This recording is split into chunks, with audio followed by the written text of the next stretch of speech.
He thought she was just another black woman behind the wheel, until he pointed his gun and found out she was the FBI director's wife. Before we dive into this gripping moment, let us know in the comments section below, what would you do if someone tried to strip away your dignity in public?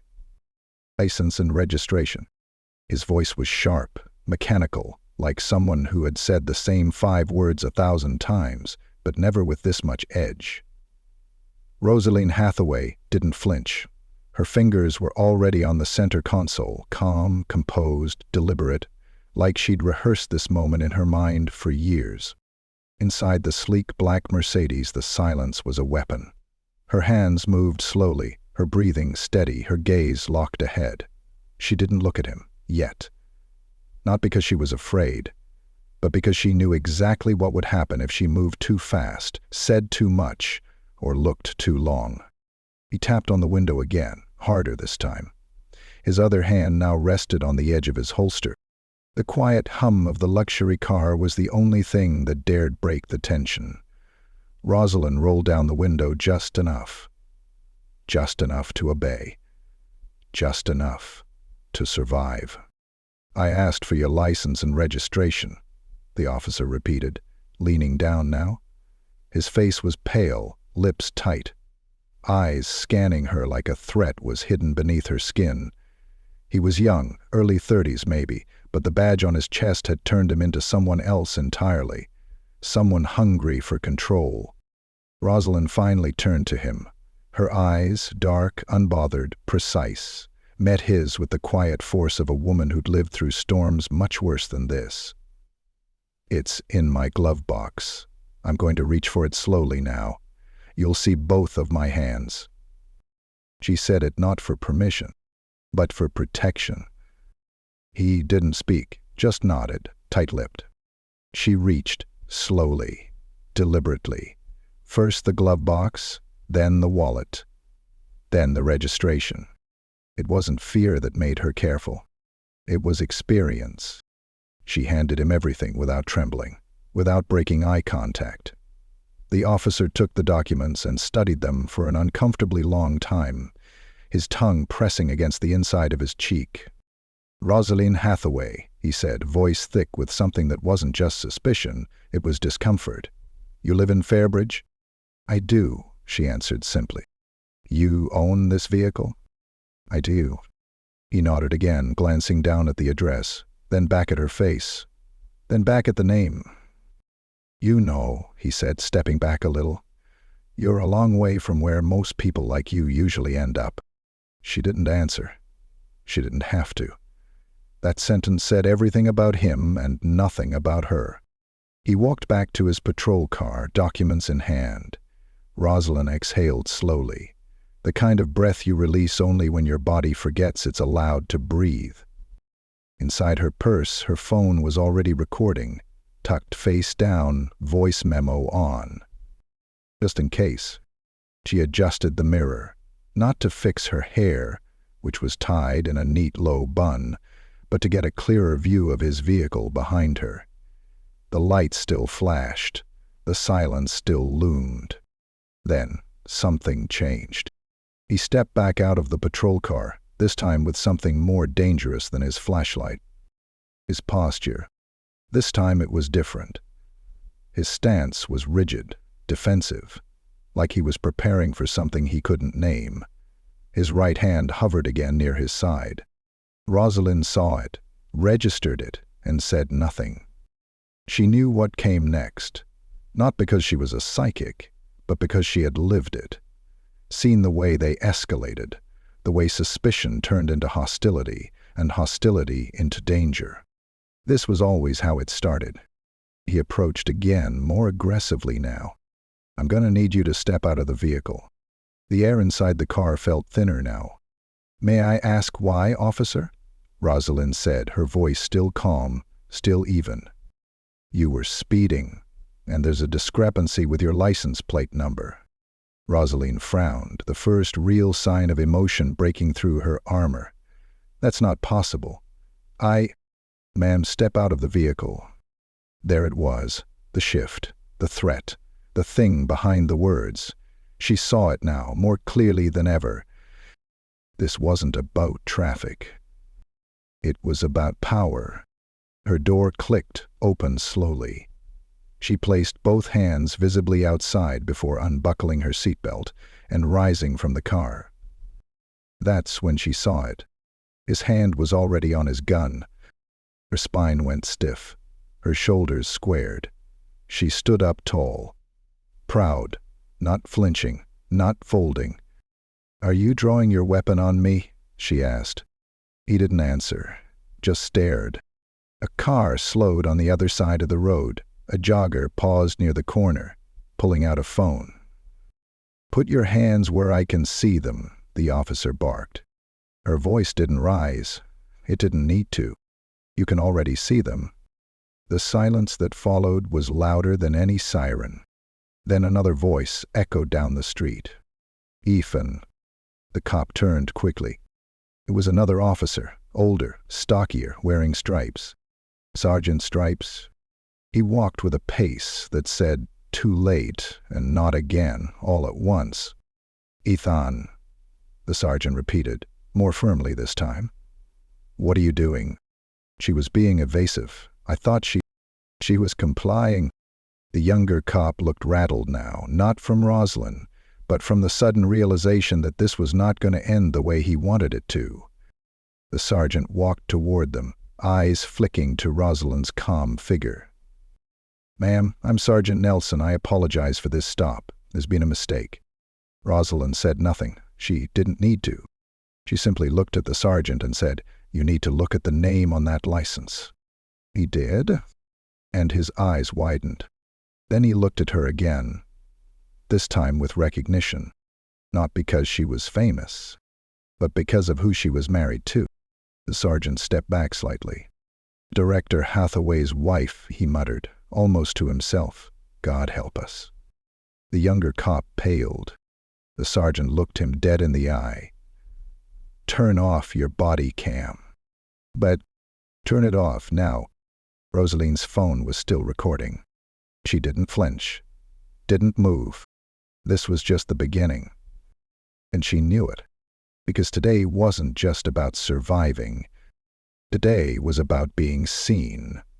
A silence settled like smoke as the sergeant stared between Rosalyn and the officer. The tension wasn't just thick, it was surgical.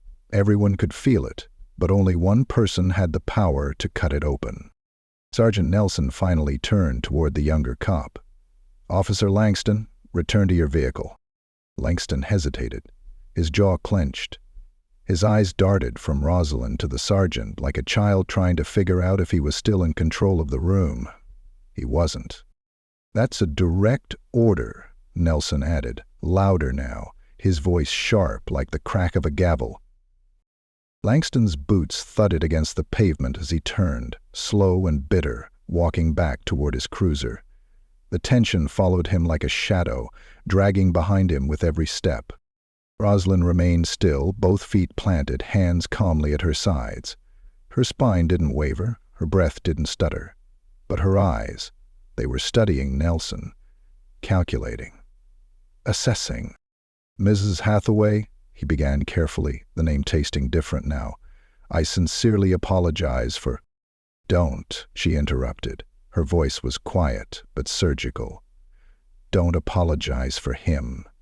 You trained him. You gave him a badge. You let him roam free with that weapon and that uniform, and tonight, you let him point it at me like I was prey." Nelson shifted uncomfortably. Yes, I understand. But I assure you, there will be consequences. Immediate ones." Rosalyn's lips curved into a smile, the kind that didn't reach her eyes. "Good," she said, "because I'd hate to think this was just another misunderstanding."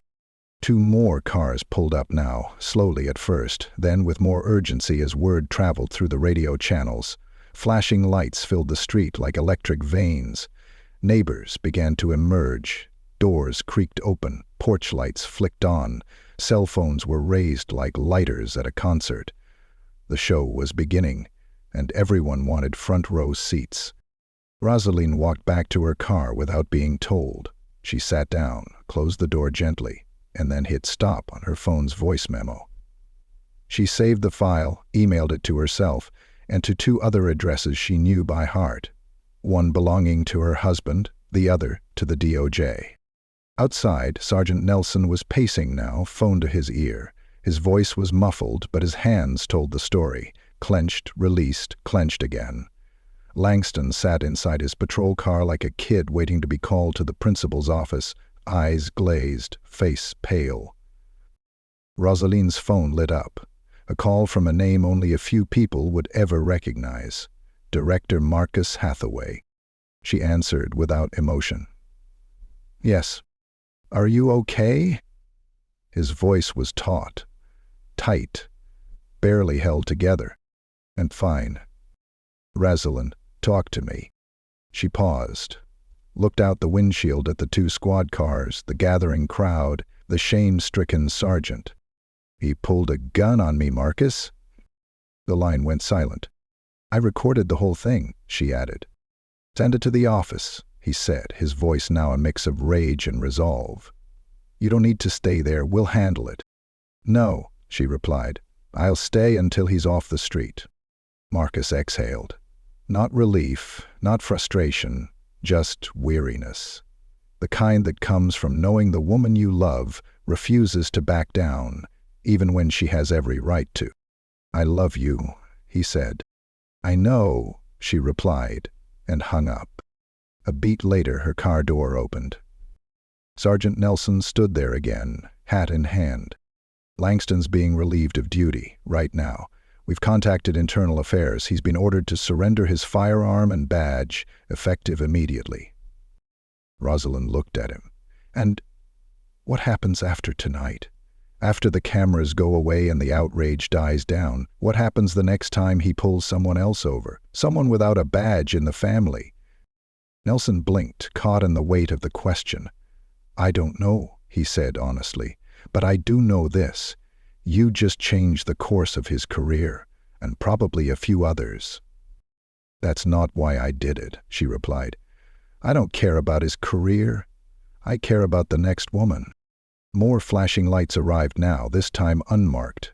One of the men who stepped out wore a sharp suit and a pin that most people wouldn't recognize. Rosalyn did. Nelson straightened his shoulders. The man in the suit walked past Langston without a glance and approached Rosalyn's vehicle. "Mrs. Hathaway?" he said. She nodded. "My name is Deputy Director Morris. The director asked me to come personally. Are you comfortable giving a brief statement here, or would you prefer to come with us to the bureau?"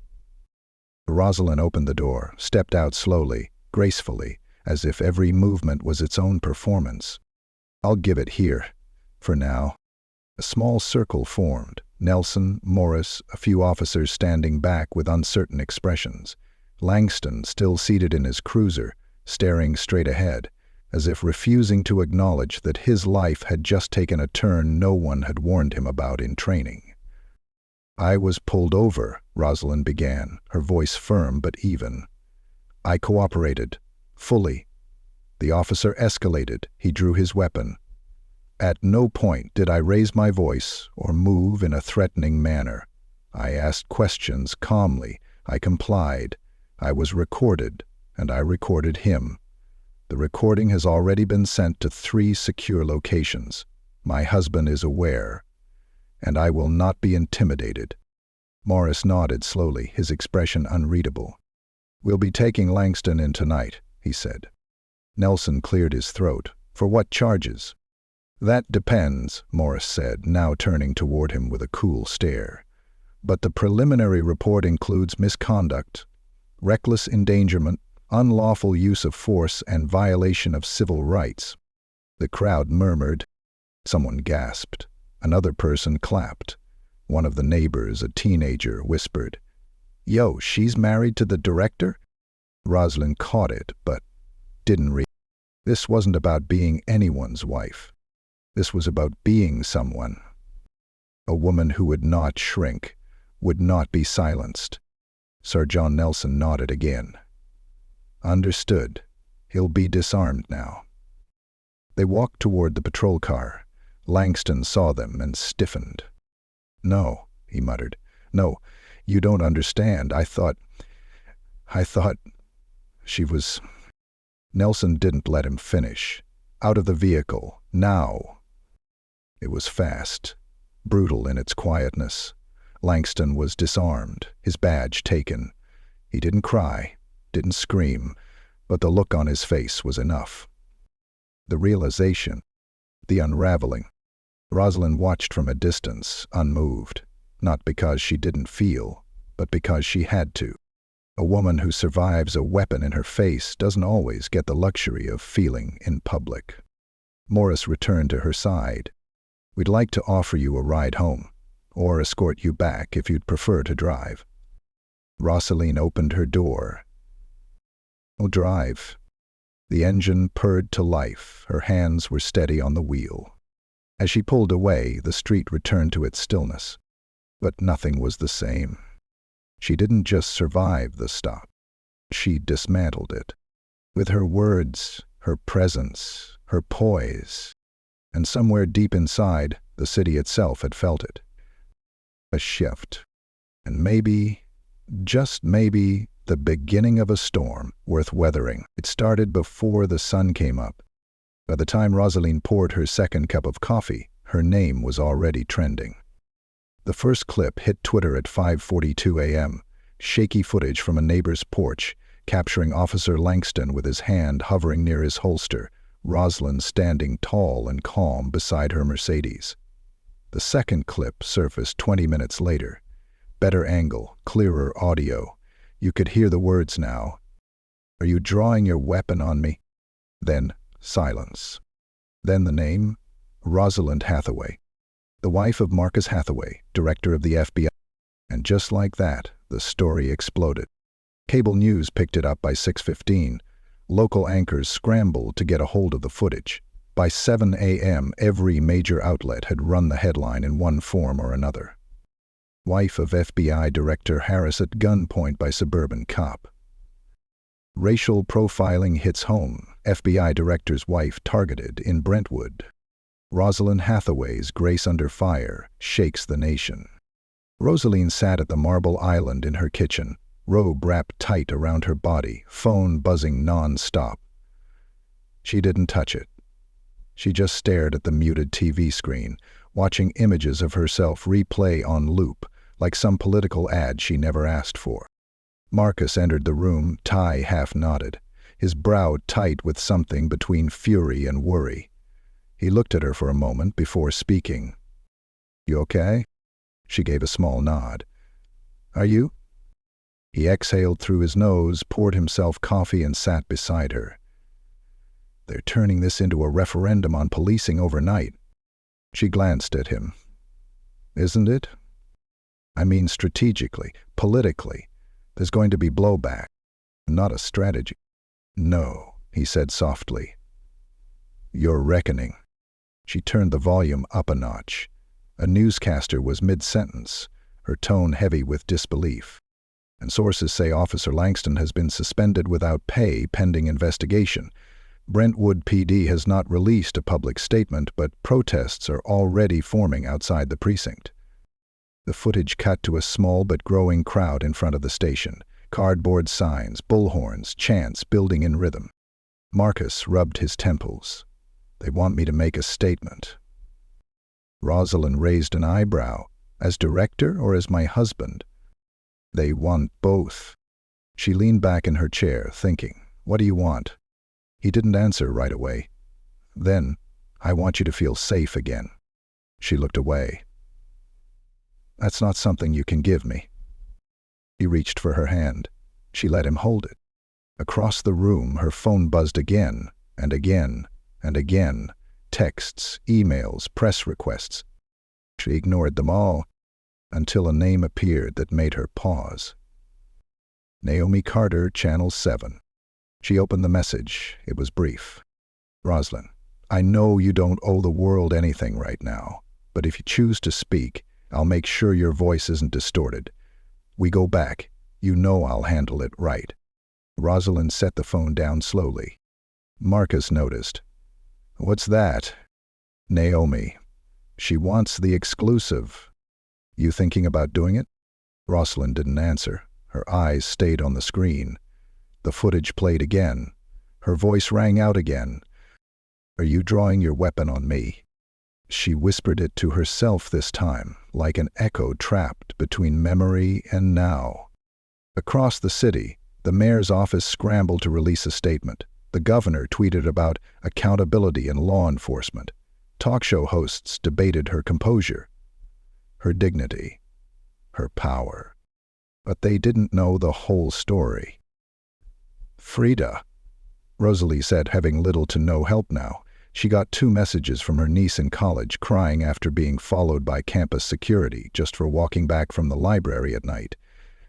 They didn't know how often Rosalie had quietly shielded her family from moments like this, how often she'd told herself, "Just keep your head down, just get home." But this time, she didn't. This time, she stood up, and the world wasn't ready for it. By noon, her house was surrounded. Not by mobs or anger, but by vans, cameras, reporters in stiff suits holding microphones like weapons. Her street, once quiet and tucked away, now pulsed with media energy. The security detail was doubled. 2 black SUVs sat idling outside the gate. DC Metro officers stood watch down the block. Still, it felt fragile. The illusion of safety. In the upstairs bedroom, Rosalyn stood in front of the mirror. She wasn't wearing makeup. Her hair was still tied back. But her face held something different today. Something sharper than fear, more precise than anger. Conviction. She looked down at the phone in her hand. Naomi's message still sat there, unread again. This time, she responded. "Come at 3. We'll talk." Across the city, in a newsroom already buzzing, Naomi Carter read the message and closed her laptop. She didn't smile. She didn't fist pump. She just nodded once. She knew the weight of what she'd been asked to carry. This wasn't just an interview. It was testimony.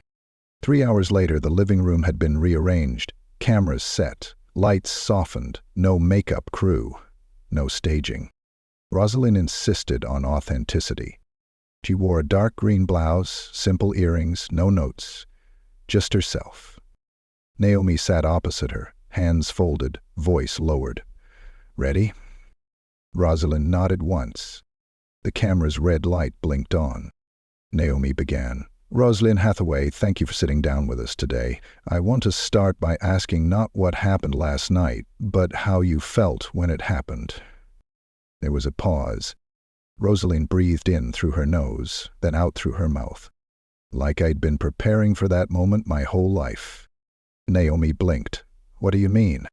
"I mean that every time I've walked into a store and kept my hands visible, every time I've spoken extra politely to a stranger who looked nervous around me, every time I've worn certain clothes just to make them feel comfortable, it was practice, not for survival, for this, for being seen surviving, so they'd know we're not just statistics, we're witnesses." Naomi's voice dropped. "Did you feel afraid?" "I felt insulted." There was a beat of silence. "Because I wasn't supposed to be there?" Rosalyn continued. "Because a black woman behind the wheel of a Mercedes in Brentwood at night must be suspicious? I know what he saw when he looked at me, and I knew what he didn't." Which was? Rosalyn looked directly into the lens now.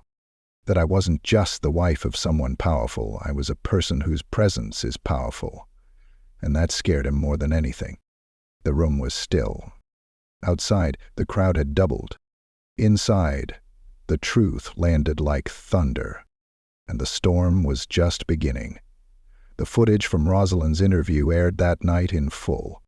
No interruptions, no sensationalized headlines or spliced reactions, just her voice, her words, her presence. It swept across television screens, phones, and laptops with the slow force of an oncoming tide, quiet at first, then unstoppable.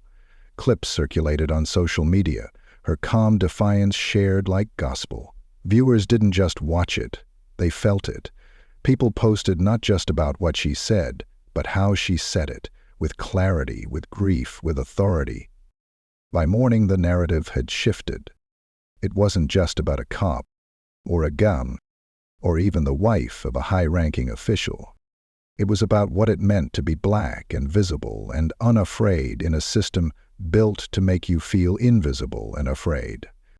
In a downtown meeting room filled with city officials, public defenders, civil rights leaders, and press, Mayor Caroline Winslow cleared her throat, looked directly into the camera, and delivered a statement she hadn't anticipated giving when she woke up the day before. After reviewing body cam footage, citizen recordings, and listening to Mrs. Hathaway's full testimony, we find the actions of Officer Langston to be in clear violation of our department's policies and, more importantly, the trust of this community. Effective immediately, Officer Langston is terminated from the Brentwood Police Department. An investigation into departmental culture and bias training procedures will begin this week under federal oversight. No applause, no cheers. Just silence, the heavy, reverent kind. The kind people hold when something real is finally acknowledged. At home, Rosalyn sat on the edge of her bed, watching it unfold with her hands clasped in her lap. She didn't smile. Not yet. She wasn't celebrating. Not until it meant something. Marcus came in quietly behind her, his sleeves rolled up, tie long since discarded. He sat down beside her and handed her a mug. It was tea, not coffee, he remembered.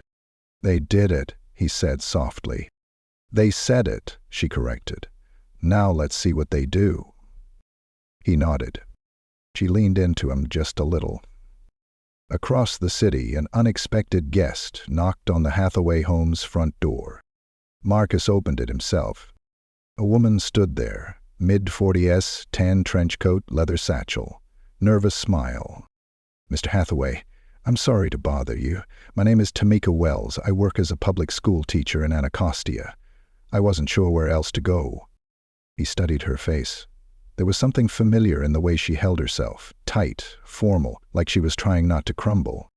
I watched your wife's interview last night, she continued, and I had to come. I was pulled over last year, same neighborhood, same officer. Marcus's eyes narrowed. Langston? Tamika nodded. He followed me for 5 blocks, accused me of stealing my own car, made me sit on the curb for 30 minutes while my students passed by on a field trip bus. Her voice broke. I never said anything. I thought it wouldn't matter. Marcus stepped aside. It matters now. Come in. Rosalyn walked into the foyer just as Tamika entered. Their eyes met, and Tamika's composure wavered. I didn't know who you were before, she admitted. But when I saw you on TV, I finally felt like maybe I mattered too. Rosalyn didn't hesitate. She walked up, took Tamika's hand, and held it. You've always mattered, she said. We're just making sure they remember that now. Within days, dozens of stories surfaced. People of color, young, old, professional, working class, sharing similar run-ins with Officer Langston. Quiet humiliation, threats, baseless searches, intimidation that never made headlines. Until now. Rosalyn didn't retreat, she stepped forward. She began organizing community town halls. She met with police oversight committees. She reached out to attorneys, local leaders, youth organizations. Not to just tell her story, but to collect others, to amplify them, to weave them together into something too large to be ignored. Her inbox overflowed with invitations, speaking engagements, panel discussions, even a publishing offer. She declined most of them, not because she was overwhelmed, but because she wasn't interested in becoming a brand. She was building something else. Policy, action, accountability. The town of Brentwood issued an apology, formally, publicly, on behalf of its department and leadership. Rosalyn accepted it, but not with fanfare. She simply replied, "Words are a start. Change is the destination." And change did begin to come. Mandatory body cam transparency laws were passed. Civilian oversight committees were granted real power, not just advisory roles. Officers like Langston weren't just fired, They were investigated, stripped of credentials, and barred from being rehired in other precincts under new federal guidelines. Rosalyn's face graced magazine covers, yes, but more importantly, her voice reshaped the conversation. One afternoon, she stood before a room of high school students at a local community center. They were seated in folding chairs, some cross-legged on the floor, others leaning back with that practiced cool of teenagers trying not to look impressed. But they were listening. One girl, about 16, raised her hand. "Miss Hathaway, were you scared when he pulled the gun?" Rosalyn paused, then nodded. "Yes, I was terrified." The room held still. But I was also prepared, not for him, but for me. I had already decided that no matter what he did, he wasn't going to take away my composure, my dignity, my name. The girl blinked fast, as if fighting back something. "You don't have to be fearless to be powerful," Rosalyn said. "You just have to refuse to disappear." The room erupted in snaps and soft claps. Afterward, one of the students approached her privately and whispered, "That could have been my mom." Rosalyn squeezed her hand and said, "Tell her it still can't be. That's why we're here." Months passed. The news cycle moved on, as it always does, but Rosalyn didn't fade, not into silence, not into victimhood. She transformed into something else, a force, a standard. Not because she chased it, but because she stood still when the world tried to make her run. And in doing so, she gave others permission to stand too. On the anniversary of the traffic stop, a mural was unveiled in a quiet corner of Brentwood's community park. It wasn't large, it wasn't flashy, but it was powerful. Rosalyn's silhouette stood tall, mid-same, her eyes calm, her hand raised, not in fear, but in command. Behind her, painted shadows of nameless figures, representing every person who'd ever been silenced or searched or scrutinized for simply existing in the wrong place at the wrong time. At the base of the mural, 6 painted words. "You can already see my hands." Rosalyn stood in front of it that day, hand in Marcus's, flanked by neighbors, strangers, kids in strollers, grandmothers in wheelchairs. Reporters came again, but she said little. She just smiled. This time for real. Because for the first time in a long time, she didn't feel like she was preparing for the next confrontation. She was standing in the aftermath. And this time, the aftermath was peace.